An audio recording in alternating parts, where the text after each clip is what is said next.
I am continuing once again with the excerpts from How to Rear a Child.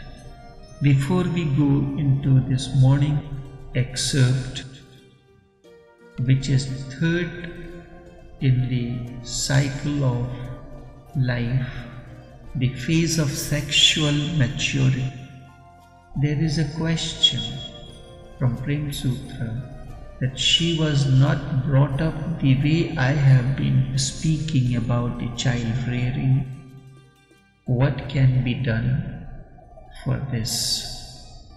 Remember, Master is the X-ray machine or MRI scan.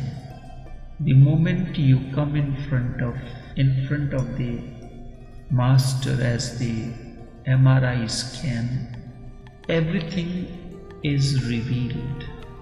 Then the report is prepared and it is sent to the physician, who begins your treatment according to that MRI scan or X-ray report.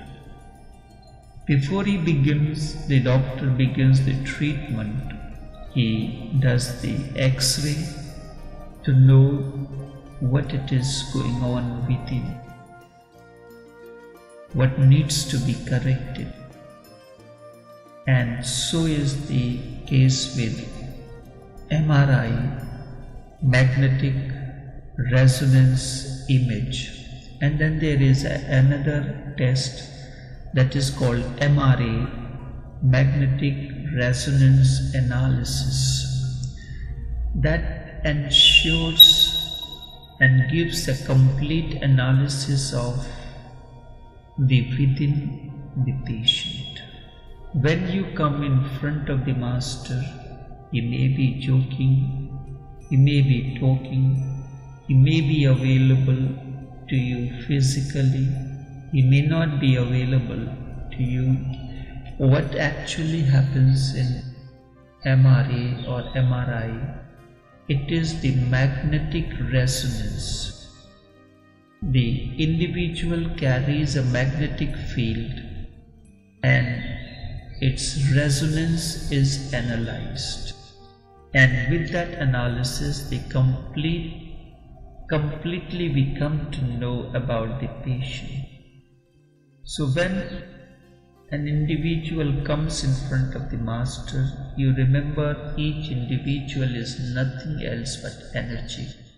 Whether you call it magnetic energy, it is better to use energy. And that reflects when the light falls on the person, the shortcomings where it needs to be worked on. Because we know that no matter what you do, everyone has flaws in his or her upbringing. The most important thing is that you are aware of this. Awareness is the most important criteria in the process of growth and transformation. If you analyze your life in the past years gone by, what was your mental state? What was your way of operating with the people in your office, at your home, with friends, with others? What was your understanding and how much it has transformed? Are you the same person that you used to be before you came? Is there change in your understanding, behaviors, inner state? This only you can do. This is part of correcting those errors. Without those errors being corrected, your process of growth or transformation will not be possible. When you come in the company of the Master, process of transformation begins. This is in a way you can say is upbringing. You come to the Master like a child. Just as mother nourishes and takes care of the child, the Master takes care of you in every possible way. Your personal life, your social life, because these are part of our processes which needs to be transformed. Transformation does not mean that you come every Saturday, Sunday or Monday when there is a meditation session. What you have learned here, the tenets, how you are applying these in your day-to-day life, day-to-day dealing with the people. These are the outcome of the process of transformation or the process of upbringing. You are aware of it. That is the most important thing. You should also be aware of what changes have taken place in your way of living, way of understanding. If you become aware of it, you know that you are being transformed, you are being taken care of, the upbringing is happening. And also along with that, when any opportunity comes for you to deal with the innocence of the child, you deal in the same way as the Master has dealt with your ignorances, with your attitudes from time to time. Understanding that and acting according to that is the process, is the way that you can bring about a greater understanding in you. When you are dealing with your children, with your neighbors' children, with your friends' children, with your family children, what understanding do you have? You are not brought up with that understanding that you are having. Exhibit that. Use that understanding in that dealing. Your process of growth will continue to attain new dimensions. A deeper understanding will come. Now coming back to the excerpt, the phase of sexual maturity. The person, the woman or the man who has brought you to such a climax needs some gratitude. Indeed, after play is your gratitude. And unless there is after play, it simply means your sex remains incomplete. I have told you earlier that the second 7 years, from 7 to 14, gives you a glimpse of foreplay. The third 7 years period, from 14 to 21, gives you a glimpse of afterplay. You are still together with girls and boys, but now a new phase starts in your being.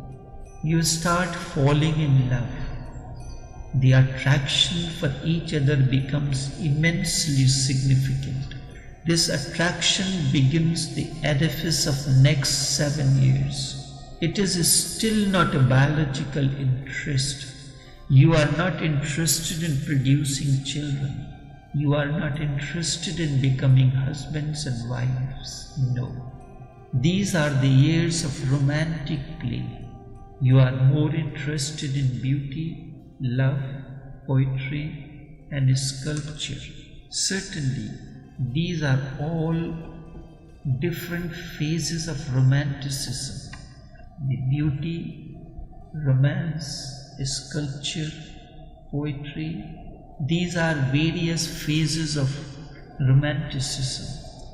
And unless a person has some romantic quality, be it in the form of beauty, sculpture, poetry, anything that has to do with creativity. Unless a person has some romantic quality, he will never know what afterplay is. Here I am not talking of what you understand by these words foreplay and after.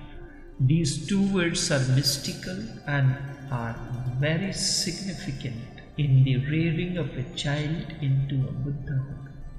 Foreplay is the beginning, afterplay is afterwards. Sex is just in the middle. The longer the foreplay, better is the possibility of reaching the climax. And when the possibility of reaching the climax is better, there is always better opening for the afterplay. And unless a couple knows afterplay, they will never know what sex can be in its completion. The afterplay has nothing to do with sex or anything. It entails how creativity is being born into you, where that joy, the fulfillment is exploding into. It can explode into writing, it can explode into poetry, it can explode into your tremendous interest in art, any form of art, drama, sculpture, painting. Cooking is another form of art. When the inner joy explodes into creating something, you are creating something that everyone enjoys. This is an art form also. And unless a couple knows afterplay, they will never know what sex can be in its completion. Now there are sexologists who are teaching foreplay. A taught foreplay can never be the real thing, but they are teaching. And the significant thing is, at least they have recognized the fact that without foreplay, sex cannot reach the climax. But they are at a loss how to teach afterplay, because when a person has reached the climax, he is no longer interested in it. Virtually he is finished. The job is done. He or she knows only up to here. For that it needs a romantic mind, a poetic mind, a mind that knows how to be thankful. When you create dishes, it is an expression of your thankfulness. When you create a painting, when you create a poetry, it is an expression of your thankfulness and gratitude to the partner, and through that to the entire humanity. This does not happen. The person, the woman or the man who has brought you to such a climax needs some gratitude. Indeed, afterplay is your gratitude towards that person and towards the entire existence. And unless there is afterplay, it simply means sex is incomplete. Remember, incomplete sex is the cause of all troubles, perversions that man goes through, and that perversions that you see around. Sex can become orgasmic only when afterplay and foreplay is completely balanced. Just in their balance, the climax turns into orgasm, and such orgasm takes you beyond sex to ultimate sex. Thereafter there is nothing but Buddhahood. Buddhahood is ultimate in sex. That's why thereafter the person does not have any interest in those things. As you grow into awareness, you will realize your interest in those ephemeral things like sex and so begins to wane. And the word orgasm has to be understood. It means that your whole being, Your body, your mind, your soul, everything becomes involved. This happens when you are doing the cooking, when you are involved in any creativity. You are organically involved. Organic is the word used in the health realm as something which is whole, which is in its purest form. Then it becomes a moment of meditation. To me, if your sex does not become finally a moment of meditation, you have not known what sex is. You have only heard about it, you have read about it, and people who have been writing about it know nothing about it. You have heard it in the wilderness. There are hundreds of books on sexuology by people who are thought to be experts. Verily they are experts without knowing anything about the innermost shrine where meditation blossoms. Just as children are born by ordinary sex, meditation is born by extraordinary sex. Extraordinary sex, I mean the understanding, the merger of the anima animus, yin and yang, inner man and inner woman. Because remember, deep within your psychology there is an inner woman and inner man. Unless these are united, one does not attain to extraordinary state of sex and meditate born out of that. Producing children is very ordinary.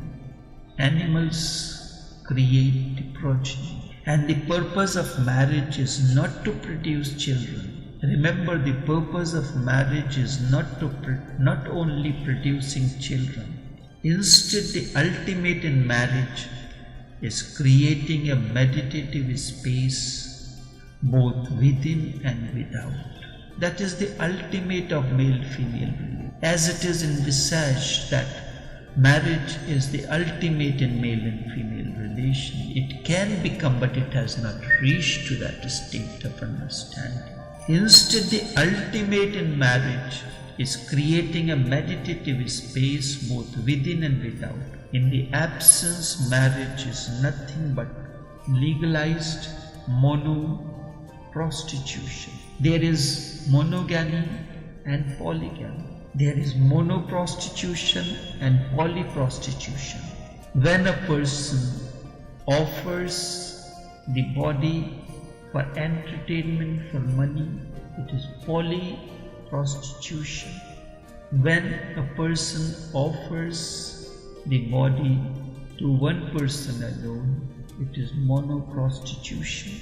In every possible way, in the absence of the meditative space both within and without, marriage is nothing but legalized mono-prostitution.